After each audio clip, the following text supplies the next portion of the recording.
Welcome back to Bombastic Nation and Ting and Ting and Ting. I'm Mr. Giant and I'm back with more vibes for you. Woo! I can't think there. I don't know why that happened, but my mind went stop for a minute. But anyway, it's a nice day out there. Not hot, kind of gloomy, but I like gloomy days. Gray skies is pretty to me. Reminds me of the ocean or the skies being gray over there, or being in the jungle and the skies are gray above the trees and thing. But anyway, this was sent to me by one of you guys. Thank you again. Keep them coming, because I had shown interest in wondering about uh, Vlad the Impaler.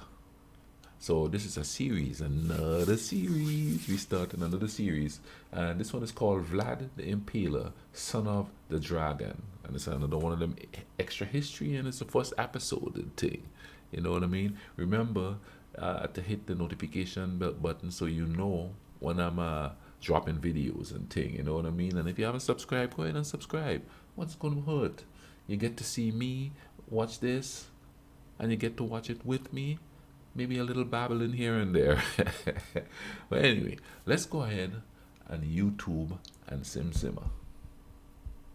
Hungary, 1474. The artist's hands shake as he sets up his easel and paints. Across from him sits a man infamous throughout the land. Some call him a hero, the only man willing to defend Eastern Europe from the armies of the Ottoman Sultan, while others say he's a monster, a fiend, who impales men, women, and children on long spikes and feasts beneath their jerking corpses. And What? according to one story, he dips his bread in the warm blood that splatters his plate. This legend in front of the artist has a face that matches the stories: a sharp nose, heavy eyebrows, and bulging green eyes. For over a decade, the man has been a captive here, but soon he'll be unleashed again. Vlad the Third, son of the dragon, Dracula.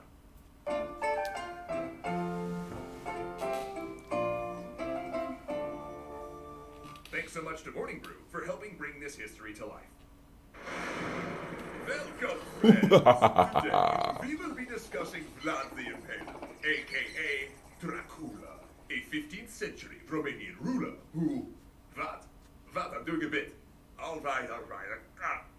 Take the bangs out. Kind of hurt anyway. Actually, it's for the best, because as fun as it is to make vampire jokes, the true story of Vlad the Impaler is actually more interesting, revealing, and dare I say bloody, than the literary counterpart that stole his name. Vlad III, later known as the Impaler, is by far the most famous Romanian historical figure. But he's famous in a strange He's sense. Romanian. In his homeland, he's a national hero, seen as a champion of independence and resistance against Ottoman expansion. But outside Romania, he's mostly perceived as the psychopath and sadist that inspired Bram Stoker's Dracula. In fact, word of his violent deeds spread. See, that's interesting there. How he says that in his homeland he's seen as a savior and great patriot and stuff like that. I mean, not all people in his homeland probably thought that, but somebody's dictator could be somebody else's savior. It depends on how he treats the people within the society at the time.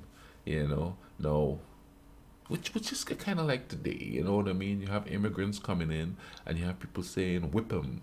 You know what I mean? Just shoot him and all the stuff like that. And if a leader carried that out, he would be a hero here. But for everybody else outside of this realm, he wouldn't be.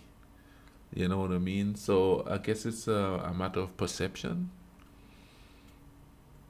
It's a matter of perception. Okay. And even during his lifetime, as printmakers in Germany churned out exaggerated or invented stories about him. In other words, They do that. centuries before Like they say Stoker's Napoleon work, was short, Vlad's story was but he already wasn't. intertwined with myth, which makes him difficult to talk about. So just to state this up front, our plan with this series is to first discuss the historical Vlad, and then do a separate episode on the complex legacy of his memory, where yes, we promise we'll talk about all the Dracula stuff. Because actually, Dracula is Rob's favorite classic novel. So if you ever wanted us to do a special, let's call it a extra literature on the book sometime in the future, let us know in the comments, and we'll see what we can do. But okay, back to history. To understand Vlad the man, we have to go back to the time of his father, Vlad II, known as Dracul, or the dragon. Vlad Dracul got that name Oh, after Sigismund, king of Dracul, Hungary, and dragon. later the Holy Roman Emperor made him a member of the Order of the Dragon, a chivalric order that vowed to defend Eastern Europe from the Ottoman Empire. These two, they were close. See, Vlad II grew up as a hostage at Sigismund's court, a common practice then, which was half like going to boarding school and half like, well, being a hostage. Vlad's father, the ruling prince of Wallachia, had agreed to be a vassal of the Hungarian king, with Vlad living within decapitating distance of the Hungarian throne to keep his father honest, i.e., betray me and I kill your kid. Yet Sigismund was pretty chummy with Vlad, educating him and showing him favor, because Sigismund's So what he's saying is that they would take someone's kid and have them live with them, the rulers would, which was a sort of veiled threat. If that person betray him, he killed the kid. Wow. Is this person supposed to be an ally or something? If you have to have his kid there to make sure he stays oh, wow, man. That must be a messed up life to live. You know, can you imagine being a kid knowing that? Because kids know stuff, you know what I mean? That's crazy. favor, because Sigismund's ideal outcome wasn't for Vlad to die. It was for him to succeed his father and rule Wallachia as a close ally of Hungary. But why? I mean, why would Hungary, much larger than Okay. it is today, put so much effort into controlling a relatively small principality? Well, as they say in real estate, location, location, location.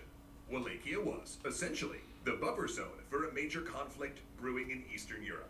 The expansionist Ottoman Empire had rolled over the Balkans, and the then powerful Kingdom of Hungary wanted a friendly ruler in Wallachia to keep it free of Ottoman control and the famous Ottoman janissaries off Hungary's borders.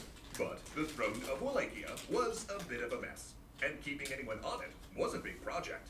Vlad Dracul's own father had been prince twice before he died in 1418, and 5 other of Vlad's cousins and half-brothers had also sat on the throne by 1436, some multiple times. That's because monogamy was more of a suggestion for Wallachian nobles rather than a strict rule, and that created an enormously twisted family tree of backstabbing and usurpation that meant the average time on the throne during Vlad Dracul's lifetime was only around 2 to 3 years.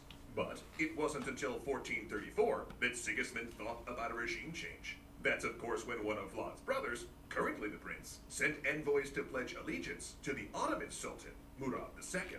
In Oh, the response, gall. Sigismund gave Vlad a bunch of money to raise an army of exiled Wallachian boyars, basically the noble class, to seize the throne. He succeeded in 1436, mostly because his brother died of an illness, and Vlad's first act was to cancel the unratified treaty his predecessor had drew up with the Ottomans. Then, 2 things happened. First, the Ottomans invaded in response, then a month later, Sigismund died, triggering a Hungarian internal crisis that meant Wallachia wasn't going to be getting any of its promised military aid. So, Vlad Dracul decided to forego that whole Order of the Dragon, Battle of the Turks thing, pledged fealty to Murad II, and guided an Ottoman army into Hungary.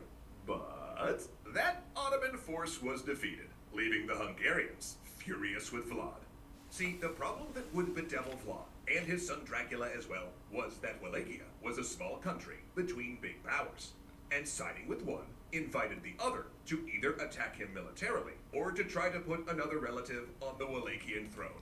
In 1442, Vlad took a meeting with John Hunyadi, a Hungarian vassal and Prince of Transylvania. Remember him, he's important. Who convinced Vlad to withdraw his support from a planned Ottoman invasion of Transylvania. Vlad, hoping to stay neutral, didn't join the invasion, but did let Murad's forces cross Wallachia to attack Hunyadi.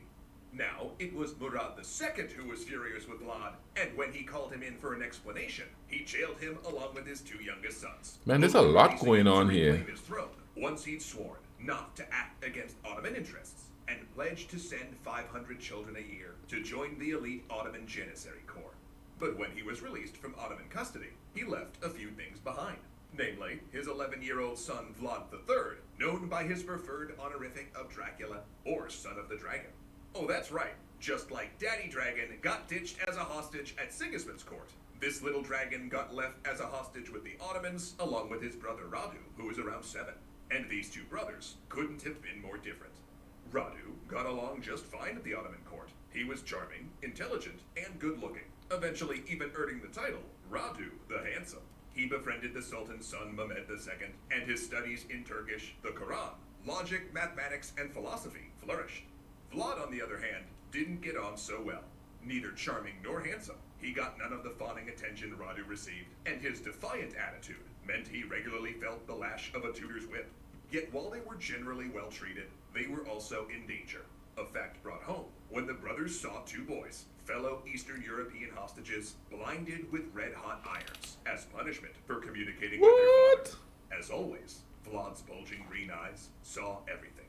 He saw the Ottoman court, memorizing its functions and ways. He observed military drills close up, and was raised along with Mehmed, gaining first-hand knowledge of a future enemy.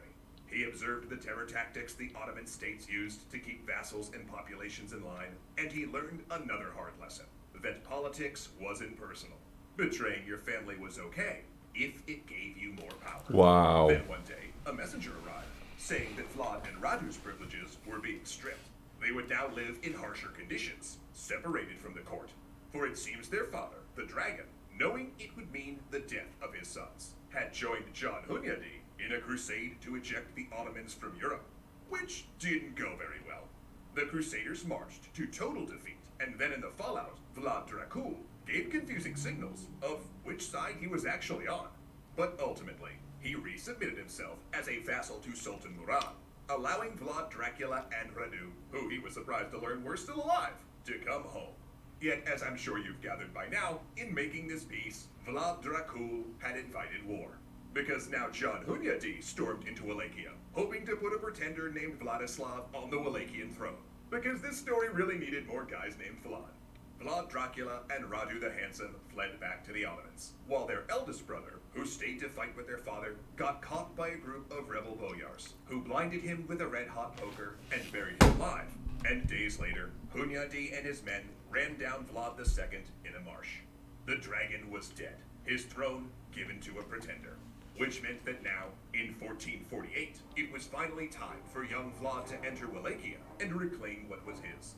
So with military support from the Ottoman Sultan, the son of the dragon marched to his revenge, and Dracula was unleashed. Ooh, now that's an icon. Okay. See, they had this guy.